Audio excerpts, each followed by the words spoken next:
Hi families, இங்கே பாருங்கள் எந்த அளவுக்கு மழை வந்து பெஞ்சிட்ருக்குன்னு சொல்லிட்டு. எனக்கு காலையிலேருந்து இந்த மாதிரி தான் பெஞ்சிட்டே இருக்குது. தண்ணி பாருங்களேன் அங்கே எப்படி வந்து தேங்குதுன்னு சொல்லிட்டு.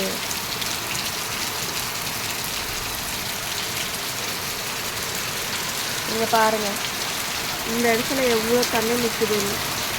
மழை வந்தாவே நிறைய பிரச்சனை தான் ஆயிடுவீங்க.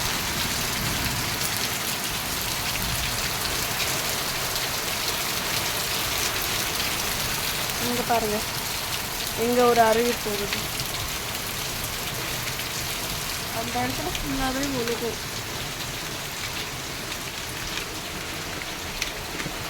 பார்த்தீங்களா எப்படி ஒழுகுதுன்னு. எங்கெங்க எல்லாமே ஒழுகு பாருங்கள்.